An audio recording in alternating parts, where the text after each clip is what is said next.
Comitê da ONU aponta que Sérgio Moro foi parcial ao condenar Lula na Lava Jato. Gente, eu tô rindo pra não chorar porque chorar dá ruga. Mas antes de eu começar, eu peço a todos vocês que se inscrevam, compartilhem, dê o seu like e também comente. E galera, fiquem comigo até o final, que eu vou explicar pra vocês, porque eu estou pegando essa matéria do site Estadão.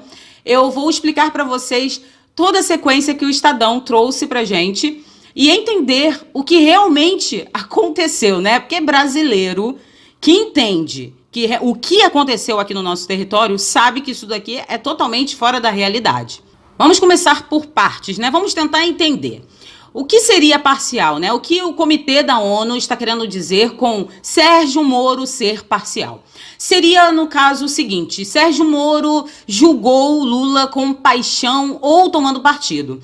E eu acabo desconfiando que essa decisão, essa apuração do Comitê da ONU deve ter sido por conta de que o Moro foi ministro do Bolsonaro. E sendo ministro do Bolsonaro, eles devem ter juntado Lé com Cré e entendido que Sérgio Moro é bolsonarista. Sendo bolsonarista, ele é antipetista. Mas o caso é que Sérgio Moro não é bolsonarista, todos nós sabemos disso. É só esse comitê vir aqui no Brasil, fazer uma apuração aqui no Brasil, que eles vão entender que Sérgio Moro não é bolsonarista. É fato que existem mais de 300 páginas descrevendo detalhadamente tudo o que ocorreu no nosso território no que diz respeito à corrupção.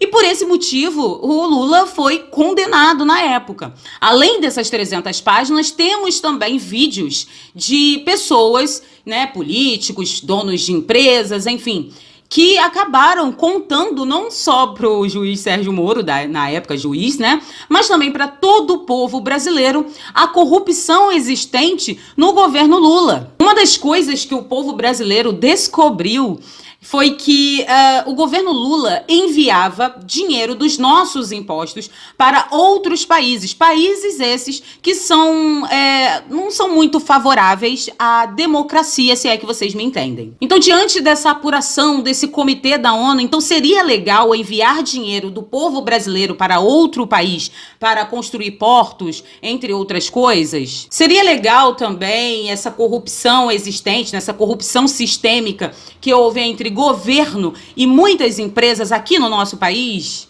Se essa resposta for sim, digo a vocês, a corrupção aqui no Brasil se tornou algo legalizado, gente. Agora vamos para a matéria que saiu no Estadão, que tá assim: o Comitê de Direitos Humanos da Organização das Nações Unidas decidiu que o ex-juiz Sérgio Moro foi parcial ao julgar os processos contra o ex-presidente Luiz Inácio Lula do PT, no escopo da Operação Lava Jato.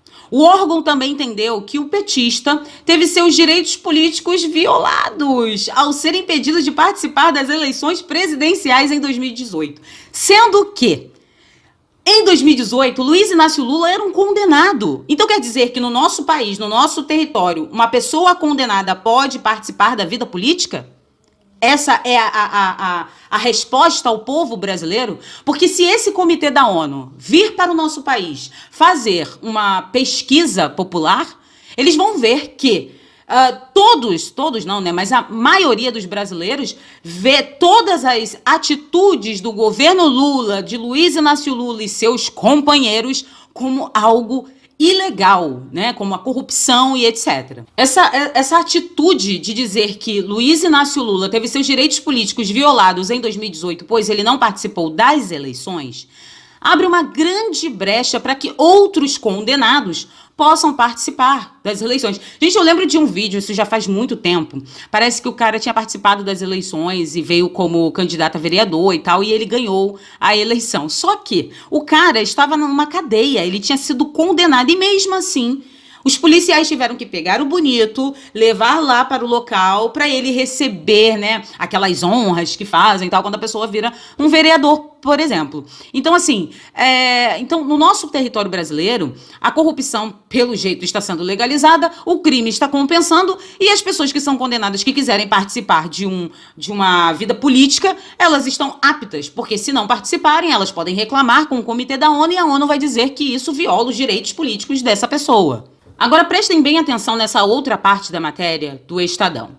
O Comitê de Direitos Humanos da ONU fiscaliza o cumprimento de um tratado que o Brasil é signatário desde 1992. O Pacto Internacional sobre Direitos Civis e Políticos. Vocês já ouviram falar sobre este pacto? Eu vou falar um pouco dele para vocês. Em decreto legislativo de 2009, o país ratificou um protocolo internacional que reconhece a competência do Conselho em examinar comunicações de indivíduos que alegam ser vítimas de uma violação. A decisão da entidade, porém, é tomada como uma pressão internacional. Aqui no site do governo federal tem um resumo do que é este pacto e eu vou ler para vocês para o entendimento. O pacto reconhece o direito à vida, a não ser submetido a tortura ou penas ou tratamento cruéis, desumanos ou degradantes, a não ser submetido à escravidão e ao tráfico de escravos, a liberdade e segurança pessoal. Isso já não acontece muito aqui no Brasil, né? Mas enfim, a livre circulação, né? A igualdade perante tribunais e cortes de justiça, a liberdade de pensamento, de consciência e de religião e de expressão, entre outros. Essa igualdade perante tribunais e cortes não deixou de acontecer na condenação do Lula. E se a gente olhar bem, né, sobre esse pacto, esse resuminho, esse pequeno resumo aqui sobre o pacto, a gente também entende que existem muitas coisas aqui no nosso país que não são levadas perante este comitê da ONU, como, por exemplo, liberdade de pensamento, né, de consciência e de religião. Muitas coisas ocorrem aqui no nosso país que esse pacto aqui não é levado em conta dentro do nosso território. Então, Luiz Inácio Lula da Silva, o cara que teve o governo mais corrupto da história do mundo, foi praticamente inocentado pelo Comitê da ONU, onde eles dizem que o Sérgio Moro foi parcial e o Lula teve seus direitos violados, enquanto eles não olharam para os direitos violados do povo brasileiro perante toda a corrupção existente no nosso país. Quando o brasileiro vai no hospital e não tem atendimento de qualidade, não tem uma máquina para fazer algum tipo de exame e essa pessoa acaba sofrendo porque não tem condições de pagar um particular, isso também é uma violação dos direitos do cidadão brasileiro. Quando uma pessoa anda na rua e não tem segurança pública, também é violação dos direitos civis daquela pessoa. E muita coisa que nós estamos vendo como reflexo hoje é reflexo do governo petista, que surrupiou o país, que tirou o dinheiro da educação, da saúde, da segurança pública, não deu os devidos cuidados ao povo brasileiro porque ele estava pegando os nossos recursos e dando de graça a troco de charuto para outros países que não têm condições de se manter, porque a própria Margaret Thatcher já nos dizia, onde o comunismo coloca o pé, gente, não nasce nem grama. Mas tinha o Brasil como a galinha dos ovos de ouro para continuar mantendo esses países que não são favoráveis à democracia.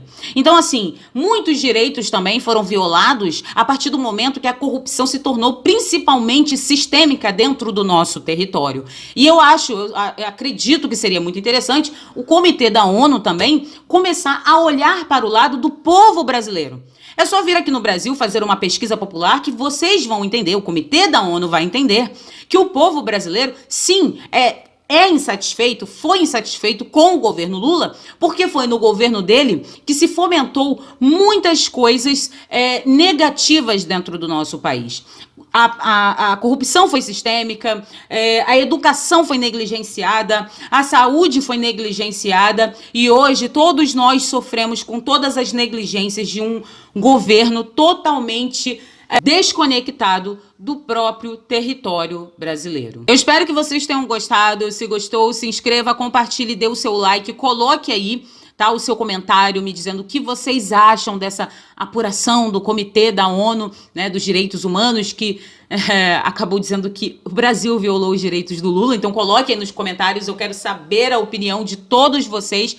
Muito obrigado pela atenção, não se esqueçam de se inscrever, compartilhar, dê o seu like nesse vídeo e até o próximo vídeo, galera.